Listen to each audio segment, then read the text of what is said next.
I believe that. So we got to work together. This year, as far as our sheriff's budget, we've increased that a 4.8% increase in the budget alone. Now, we've also, some programs we brought with that increase. We have a license plate recognition system. Let me give you an example of how this could work. We have a loud party in the neighborhood. This license plate recognition car can come in and read all the license plates of every car in the block that quick. So you have them on file, you know who was there. If we have a problem, it's much easier to do the investigation and hopefully find the perpetrator or the troublemaker. So it really is a great accountability tool, and it's something we're using in our city. The party car that the Sheriff's Department deploys is meeting lots of success in the community.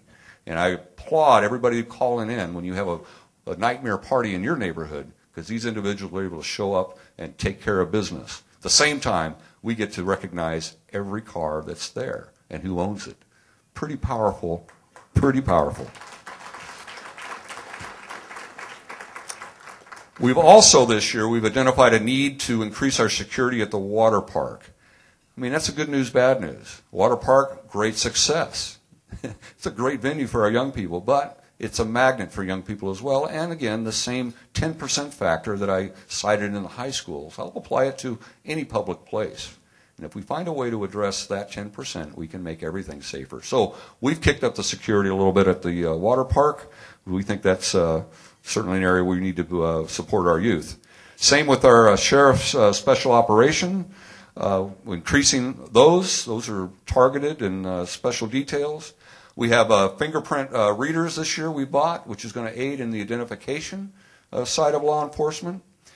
And I wouldn't want to get beyond public safety without recognizing our 2 new fire stations. How many of you have seen the latest in these fire stations in your neighborhood?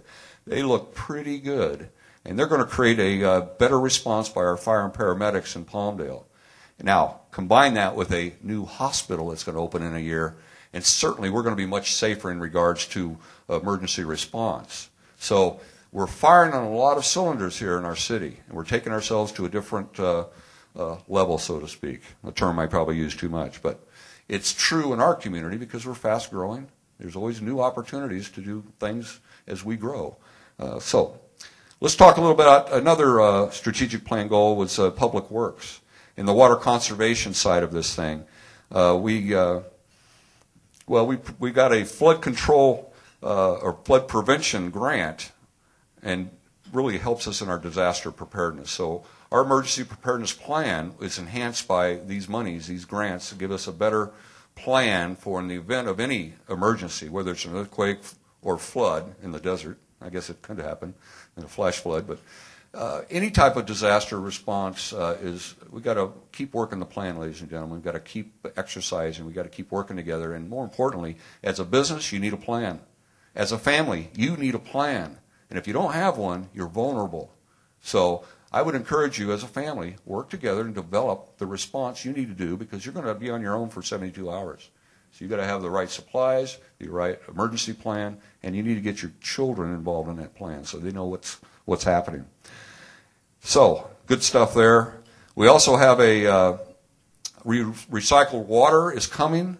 You know, the Antelope Valley is going to full tertiary treatment. It's going to provide lots of opportunities. For an example, our power plant will be run off of recycled water. Well, that has all kinds of implications in the business community.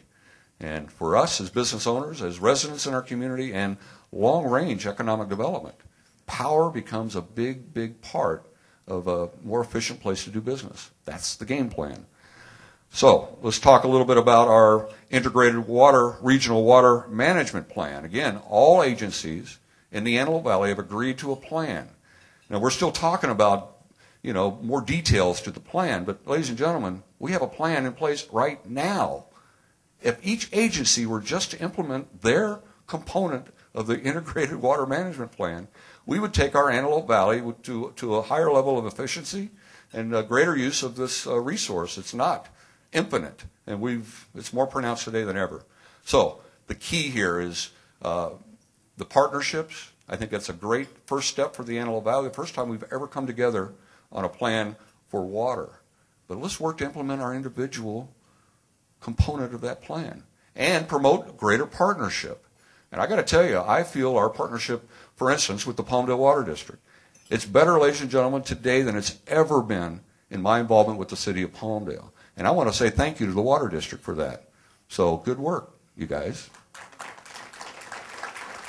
Yeah.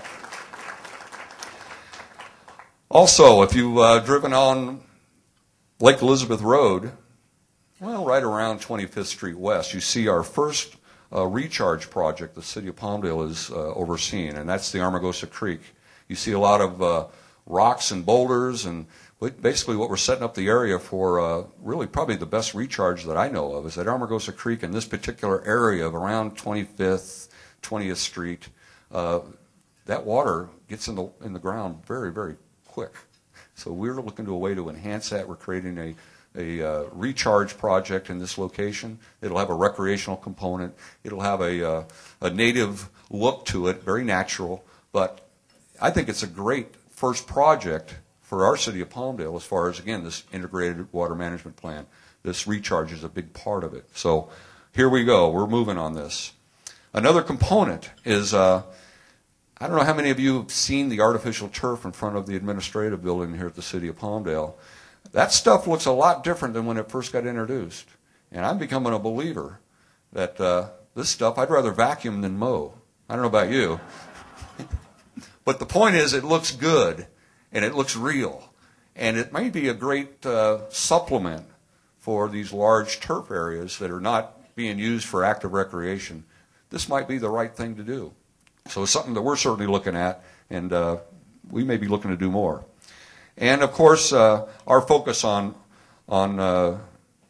water conservation didn't just start today or even last year. We started back in 1991, ladies and gentlemen, and we have some real solid numbers where we're showing real conservation of water. And it's something I'm very proud of as a city. I think we've been setting the stage and leading this region in not only the discussions, but which really kind of sets the stage for the integrated water management plan. Again, I think it's the best thing we've done for water this year. Let's keep talking about public works and our engineering. You know, we are, as a city, we are taking over all of our sewers. We're taking them on as a community because we're not only responsible for the upkeep and maintenance of those sewers, we have some very detailed environmental reviews that have to be submitted every year. Somewhat costly, new regulation. This is almost, well, it is an unfunded mandate. State legislatures decided we need to do these reports, and unfortunately, it comes right back to us because as residents, we got to pay not only for those reports, but we have to set up a fund that will not only guarantee repairs and upkeep of the system, because I tell you what, it's pretty important, and it becomes very important if it breaks. So right now, it's better not seen or heard, and we just keep doing a good job with that. So we're going to be spending more energy on that. We also, how many of you have seen the streets lately in Palmdale? Avenue R I'll use for an example. Great overlay, really has made a difference, but that's not the only street. There's many streets in our city, and that's what we're doing right now is we're going through our sealing program, and we've got a management system we're working. We're improving roads. This is probably one of the biggest public works, I think, challenges for any city is the roadway maintenance. I don't think any city has a plan that covers it. I don't think any city has a way to fund it. So we have to do incremental improvements every year to keep our roads healthy, and because the cost of replacement is just out of this world. So the idea is we've got to continually work on this one. And we also had 6 new traffic signals this year. I remember we had 1. This was 20 years ago. It was a big deal. We get 6 in 1 year. Now, the good news, bad news. Oh, I like them, but it seems like I hit every red light in town. How do you guys feel about that? I'm not sure it's meant to speed us up. It's meant to slow us down. But that's probably a good thing. Let's move on to Parks and Recreation.